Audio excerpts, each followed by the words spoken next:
Svíčka je nepatrná věc, ale jedna svíčka může zapálit druhou. Tu je vidět, jak se její vlastní světlo šíří, když poskytlo plamen druhé svíčce. I ty jsi takové světlo. I ty máš schopnost potlačit tmu zábleskem světla, když se rodí, když jedna mysl osvítí druhou, když jedno srdce zapálí druhé srdce, když člověk posílí člověka. A plamen v tvém nitru se rozzáří v okamžiku, když zapálíš další. Od samého počátku historie lidstva snažili se děti temnoty udusit plamen, který šířil světlo od člověka k člověku. A vždycky svobodní zůstali svobodní, když vzdorovali těm, kdož chtěli v nich udusit plamen volnosti, lásky a pravdy. Abychom plnili svůj každodenní podíl na šíření světla, nesmíme zapomínat, že svíčka sama o sobě je nepatrná věc, že člověk sám o sobě je nepatrná věc, že i národ sám o sobě je nepatrná věc. Toho pamětlivi pochopíme, že je něco nezastupitelnějšího než naše nepostradatelnost pro druhé. Je to jejich nepostradatelnost pro nás.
Já bych chtěl být Ježíšek. Já myslím, že nikoho neurazím z věřících, to bych nechtěl. Ale já bych chtěl být Ježíšek. Měl bych hezkou maminku, hodnýho tatínka truhláře. No a pak by mi vrtala hlavou, co to je impérium, co to je útlak, co je to drzost římská a co je to patolízalství. A tak bych proti tomu mluvil a lidi by mě poslouchali a někteří by mě nadávali a křičeli by na mě a házeli po mě kamením. Já bych si toho nevšímal a říkal bych si, co si myslím a dostal bych spoustu lidí na svou stranu. No a pak by mě museli ukřižovat. Silní vždycky musí někoho ukřižovat. Poněvadž by nebyli silní, to je jednoduchá věc. To by byli lidi, jako jsme my. A co pak my nekřižujeme jeden druhého? Nekřižujeme denně jeden druhého? Co pak my nemetáme los o svršky svoje? My si nenasazujeme trnové koruny? To je vlastně taková úvaha nevánoční, spíš celoroční.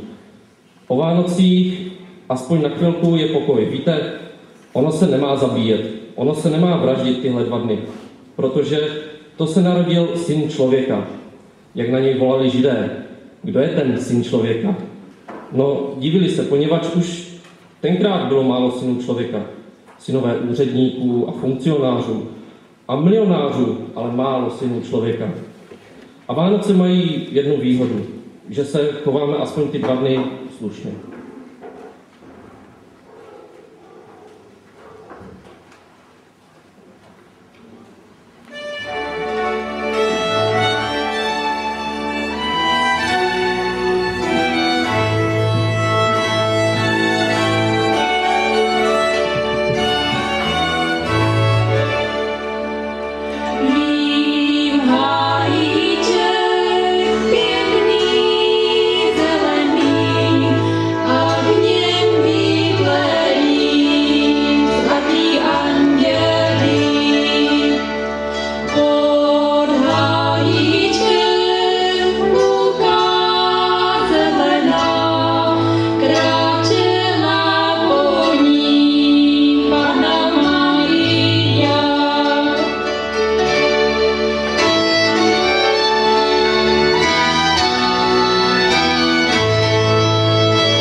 Když byla Alžběta v 6. měsíci, byl anděl Gabriel poslán od Boha do galilejského města, které se jmenuje Nazaret, k paně zasnoubené muži jménem Josef z rodu Davidova.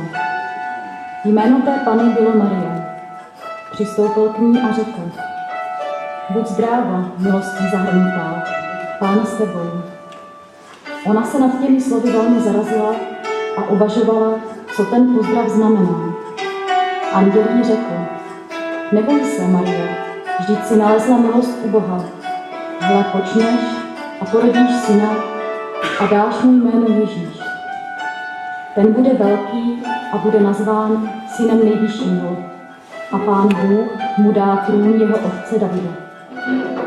Navěky bude královat nad rodem Jákobovým a jeho království nebude konce. Maria řekla andělovi: Jak se to může stát, vždyť nežijí s mužem? Anděl jí odpověděl: Sestoupí na tebe Duch Svatý a moc Nejvyššího tě zastíní. Proto i tvé dítě bude svaté a bude nazváno Syn Boží.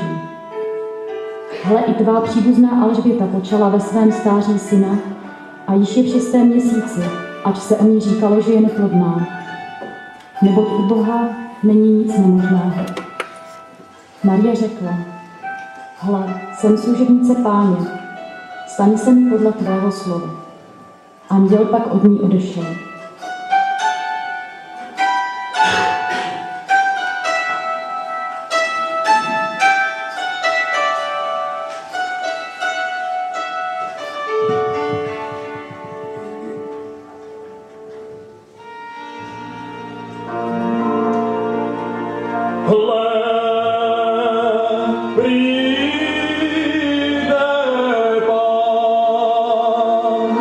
Spasi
Ku porodu dát Hospodu Marii nechtěli.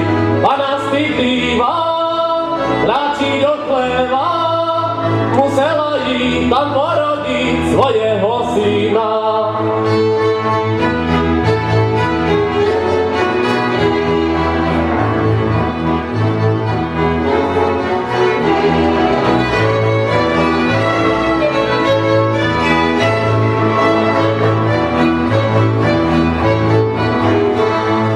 Andělové, božanové povětří lítají, proč ta chasa ze Salaša u jesliček stojí. Hovádka němé, vůlosel se je, Nandíka je, zahříva je v noci i ve dně.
krajině byli pastýři pod širým nebem a v noci se střídali v hlídkách u svého stáda.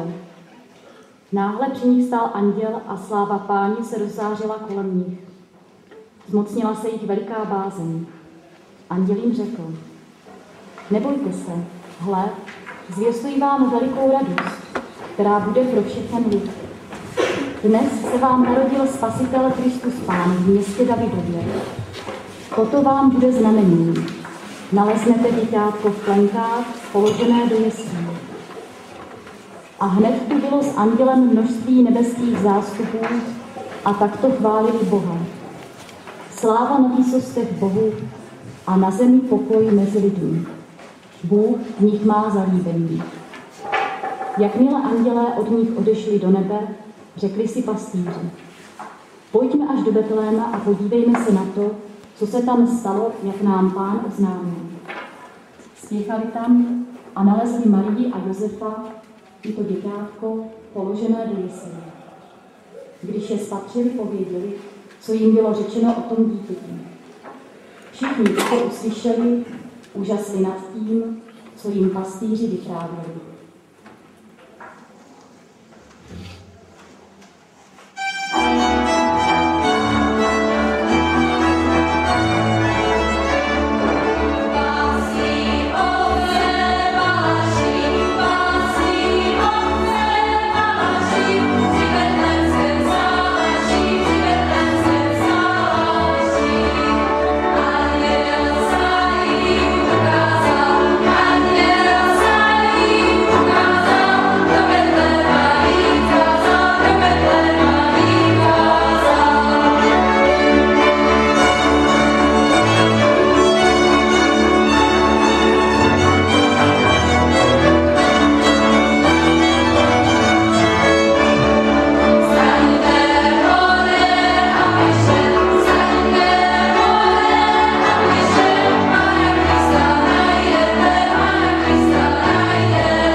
jasnost velká na obloze. Podaj rozum pravé noze. Stávaj rychlo, doskoč pro valachy. Já se tady přesu strachy. To se ti to vzdálo, budou milí. Nemývá jste do piča, jako v tuto chvíli. Třeba se ti ve snách zdálo, na tebe z neba co si volalo, venku koza zamečala, a ty jsi myslel, že hlas anděla. Co pak je to nového v tom Betlémě? Nemečkajme, ratrové, hore staňme. Kdo nám pokoja nedá, urmuje naše stáda. Hore staňme, převedněte, snaď ovce zajímá. A nikého tu nevíde na závaží. Tu jsme všecko převedli vyváží. Kdo si kříží stávajte, chvilem pospíchajte, věcíme neslíchané, kam vy naleznete. Anděl Páně mladý nám rozpěvuje, narození Ježíška oznamuje. To je tam v městě Betlémě, leží vyslán na slámě, tam najdete, uvidíte, Boha spasíte.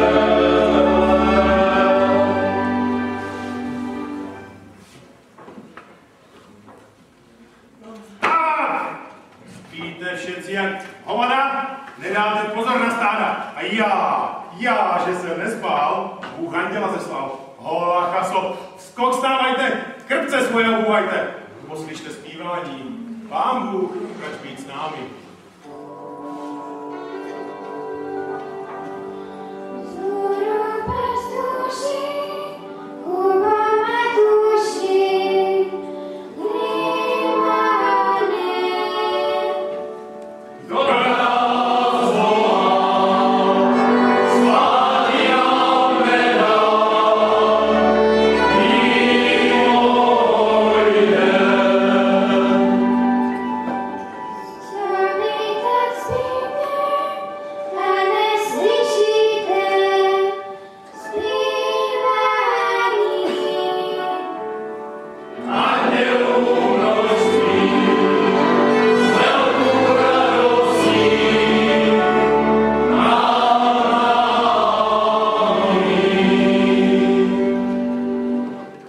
Kamarádi, dívejte se, jak jsou přejasné nebesa.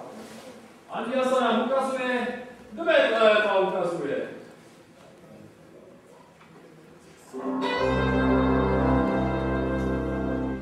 Co se stalo, přihodilo na horách. Kdo neviděl a neslyšel, kam někdo má.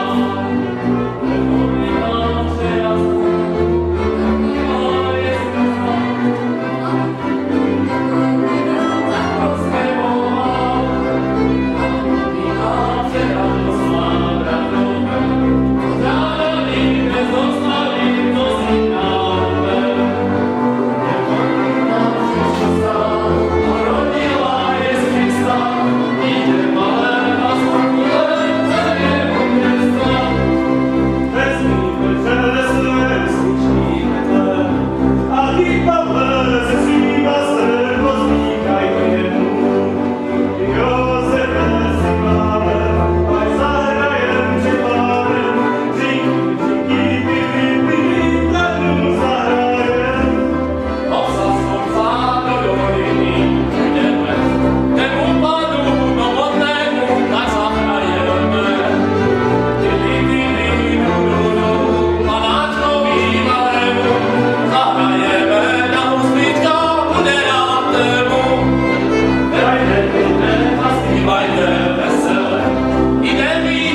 otečte na sobě. To trvalo, ale. Jenom když to ani dokázal z nebe, protože já je vrát nežádá tebe. Hore, kamarádi, kdo nám víc počte? Kolik se natočte? Vyčistěte moci na hlavu pro větší parádu a slávu. Tak, vyčistěte huby od tabáku, ať vám těch nepáchne maku. Stávat, všetci, jdeme, pojďme. Pasňovce, valaši, při betlémském salaši. Hajdom, hajdom, tydydom, hajdom, hajdom, tydydom.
Co my mu vezmeme, tak vzácného losu. No, muži. Tady další nemáme čím se zavděčit, když nám poraď, mačonáš, co máme vzít? Macku, loupi. Co staráš?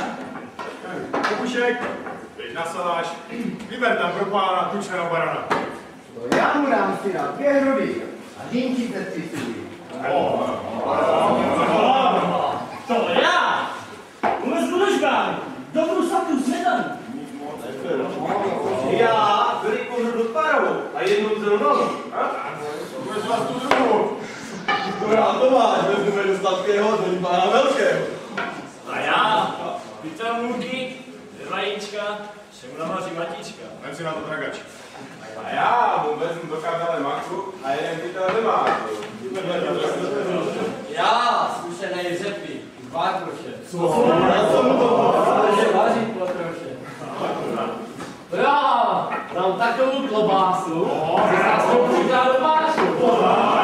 Co ty, Miro, co ty je zvládnu vezmeš? Co bych mu bral? Tady se nám. Vystrubím pračně nám.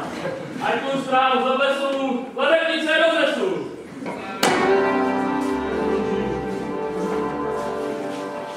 Co se stalo, přihodilo mě se vedle mě. Nespěte a počúvajte noviny nové. Poslyšte už medlemu, Ježíškovi malému. Co máte, pozbírajte a neste jemu. Váš učitel povídali, že tam tež půjdu. A že oni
a po smrti Ražna vzlítí tam do Salčí.